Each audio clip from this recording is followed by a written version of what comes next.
Olá, amigos e amantes da programação neurolinguística e também da neurociência. No programa de hoje, o vlog, vamos falar sobre covardia. Eu confesso a você que eu fiquei com medinho de fazer esse assunto, embora eu já tenha colocado ele nas minhas pautas desse vlog. Porém, eu entendi que se eu não fizesse esse vídeo, eu estaria sendo covarde. Um vídeo sobre covardia e a pessoa que deve gravar o vídeo dando uma de covarde. Como assim, Marcelo? Vamos falar sobre isso, vamos abordar este assunto. Eu quero compartilhar com você um pouco do meu pensamento, um pouco de como você pode fazer para você não ser covarde nesta vida. É difícil alguém falar assim, eu sou covarde.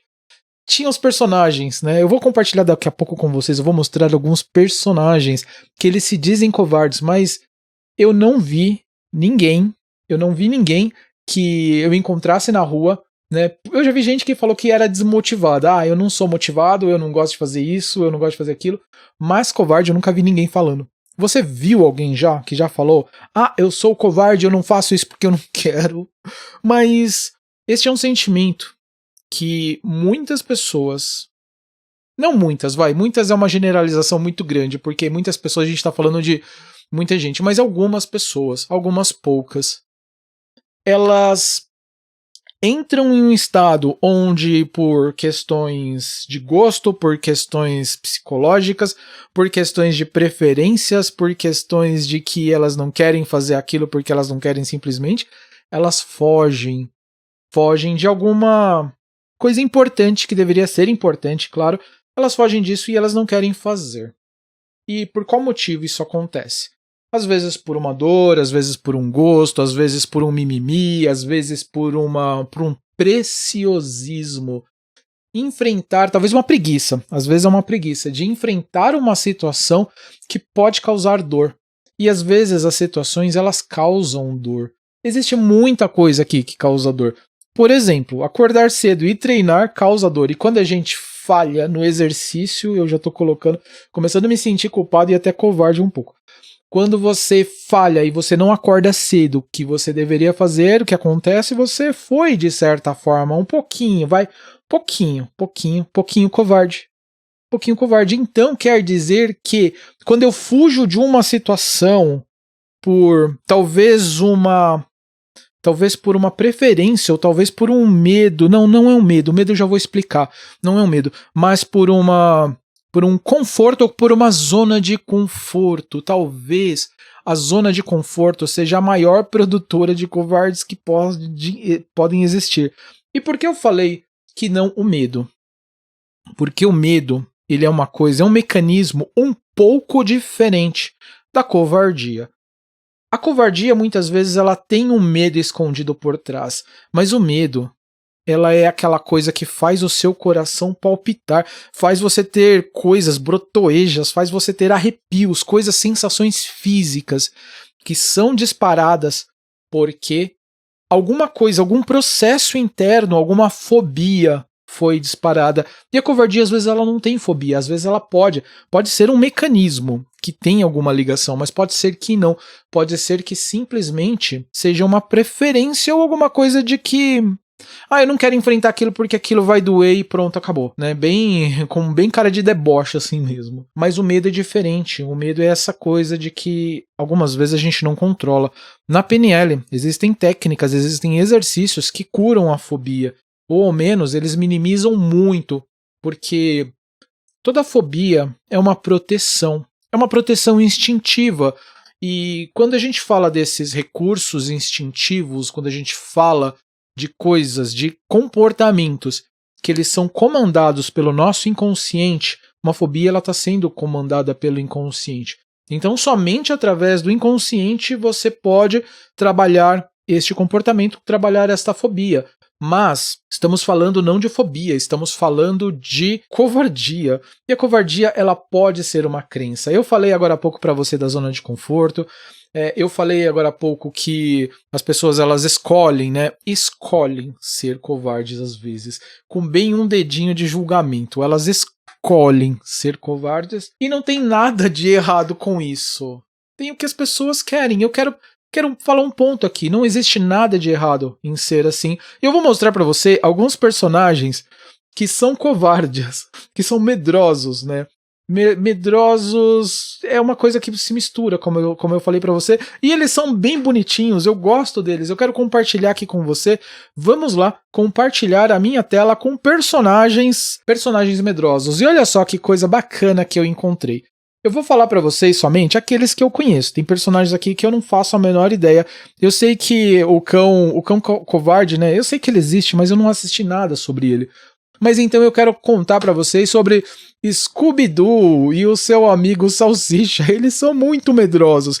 Mas eles são medrosos num ponto que fica engraçado, que cativa, que faz com que eles sejam eles.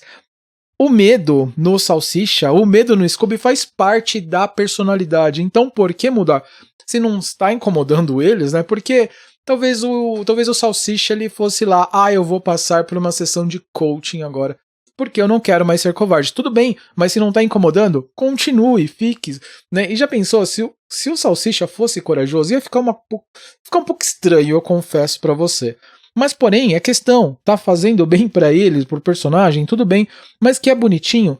É bonitinho. Então aqui tem um outro, que é o Samwise Gamgee, do Senhor dos Anéis. Esse personagem aqui, ele é fantástico.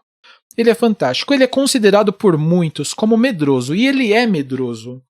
Mas o Sam, o grande Sam, ele foi ele não foi o protagonista do Senhor dos Anéis porque o Frodo era considerado, mas o cara que realizou tudo o que deveria fazer, o cara que deu todo o apoio que podia e que não podia para fazer com que a história terminasse da melhor forma possível, foi esse cara aqui, foi o Sam, e eu gosto muito dele. Ele era medroso, ele não partia para aventuras. Ele era aquele personagem que preferia ficar lá sozinho em casa, lá. Se ele tivesse videogame, ele ia ficar jogando videogame. Ele não gostava muito de festas. É uma pessoa fechada, o Sam. É uma pessoa que prefere ficar na tranquilidade da sua casa ao sair para uma aventura. Mas qual é o ponto aqui? O ponto é que quando ele precisou fazer alguma coisa, ele foi lá e fez. E ele venceu. Ele foi o cara que revolucionou, o cara que fez toda a diferença lá na guerra do Senhor dos Anéis. Não era uma guerra, mas que fez. Que foi o protagonista, que foi a pessoa que conseguiu resolver lá a questão. Eu não quero contar pra você. Se você ainda não leu, não assistiu, vale a pena. Embora que já faz bastante tempo, né? Não teria nenhum problema. Então Sam foi a pessoa que ajudou a destruir o anel.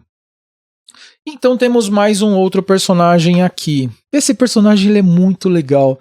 Esse aqui é o Medo. Eu não lembro o nome dele, mas eu acho que ele era Medo mesmo.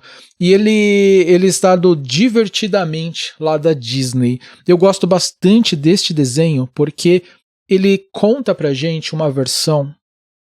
Ele é um pouco... Esse desenho, Divertidamente, ele fala sobre PNL, ele fala sobre programação neurolinguística.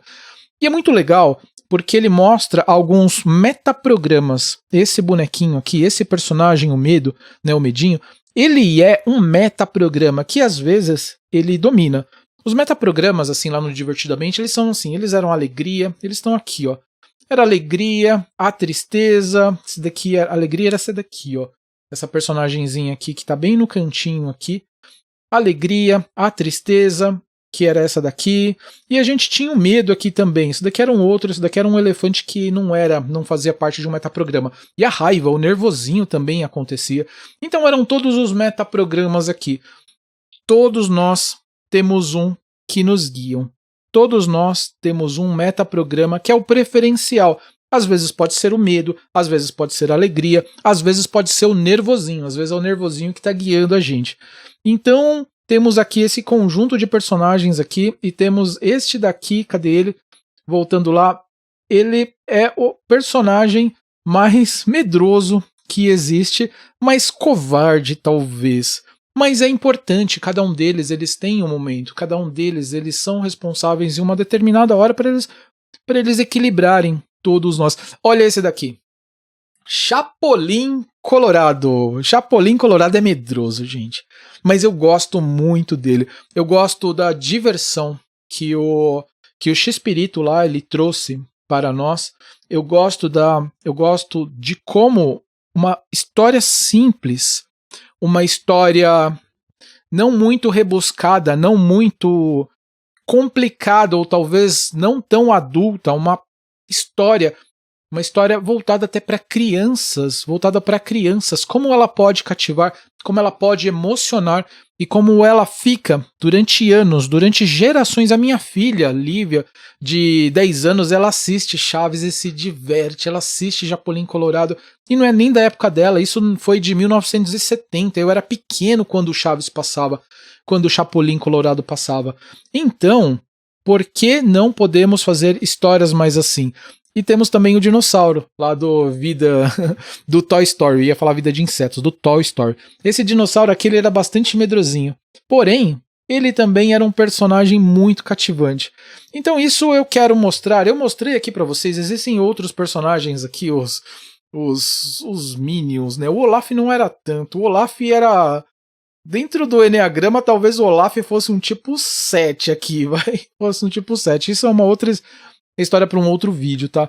O Luigi também, do Mario também, ele também não falta coragem nele. Pateta não, Pateta eu acho que não vai nessa pegada aqui não. Mas muito bem, era isso. Eu mostrei para vocês nesse vídeo duas versões. Eu mostrei os dois lados da covardia e do medo, e eu mostrei também como este comportamento ele pode ser engraçado, ele também pode ser divertido, e é um traço de comportamento das pessoas. Que eu quero finalizar esse vídeo falando para você o seguinte: você deve ser você. Você deve ser você em sua essência e não buscar de outras maneiras ser uma pessoa que você não é. Isso não é legal, isso não funciona, torna que a gente seja, né? Se a gente tenta vestir uma máscara para interagir no mundo com uma máscara, a gente sempre vai parecer uma pessoa falsa. Então, seja você. Se você tem este comportamento, se isso é interessante, isso gera valor para você, qual o problema das pessoas falarem contra uma coisa que você não deve ser? Deixe as pessoas pra lá, como diz a minha mãe, você não é todo mundo, e não siga isso. Legal? Muito bem, encerramos por aqui. Se você ainda não deu um like, dá um like nesse vídeo, um tapa aqui no dedão, e se você ainda não se inscreveu, se inscreva no canal. Isso me ajuda muito a fazer com que o YouTube mostre esse vídeo para mais pessoas. Eu sou Marcelo Bresciani e eu fico por aqui, mas eu vejo você no próximo vídeo. Tchau!